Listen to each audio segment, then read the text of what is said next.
now know that 99 people died in last week's wildfires on Maui, and that number is expected to rise. More than 1,000 people are still unaccounted for. FEMA workers and search dogs are slowly going through the destroyed town of Lahaina. Police say as of last night, only 25% of the area had been searched. Tony Dokoupil is leading our coverage from Maui. Tony, good morning.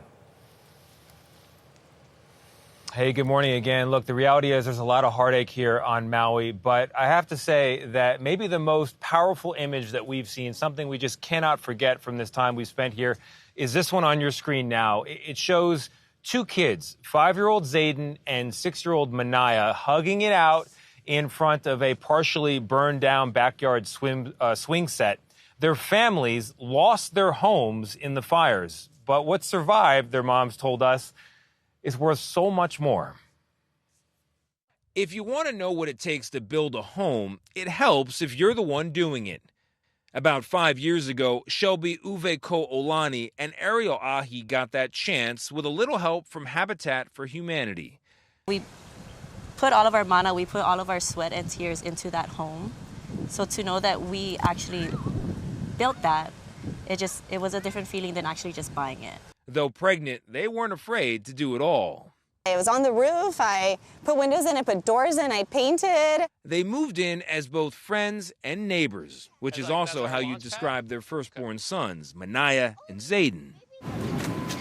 Who is that? For years, they all grew together. Everything was there, the building of our home, creating our life, having our children, all in Lahaina, all in the center of that town. Wow. Yeah. And for an instant, it seemed it might all be lost. Their homes, 2 of the hundreds destroyed by the flames. I was so desperate to get to my property. I ran in, I stepped down, and I didn't realize that my house was ash that was up to my knees. I just sunk. But then that moment between the boys. Stood on the concrete and they were just staring. Zayden tells Manaya, her son says, "This is kind of sad. I kind of feel like crying." And I was just like, oh my gosh, like it was so sad, to hear like a 5-year-old say that. A kind word, a quick hug. They was hugging because our house is burned down. And a reminder for Shelby and Ariel and for all of us that while a house may be made of wood and nails, a home is made of something else. It was just such a moment for me and Shelby watching them. The structure's not there, but our home is there, our hearts are there.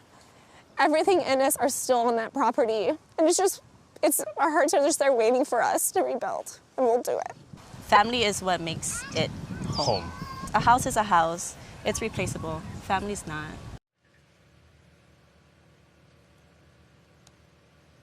Oh, guys, isn't that just the most simple and yet true sentiment you can find? You saw that picture yesterday, Gayle? Yes, I saw the picture yesterday, and I was wondering who those little kids were, and I'm so glad that you got it. But I think that they really speak to how many of us are feeling. At 5 years old, I kind of feel like crying. I think that's how we all feel. I saw... You're right, I do. We all feel like crying. I saw a very poignant thing from the police chief who said, when you think about the ash and it's on your clothing, that's not just ash. Those are people we love. Those are structures we loved, and I hadn't thought about it that way. And those little kids just sort of hit home for all of us again. Yeah. No, you're absolutely right, Gayle. Structures, that's the point, right? You can lose a house. Houses were burned. The homes, those remain. The homes are wherever those families are. I'll throw it back to you guys on that note. That's right. Homes where the heart is. Tony, thank you. Great coverage.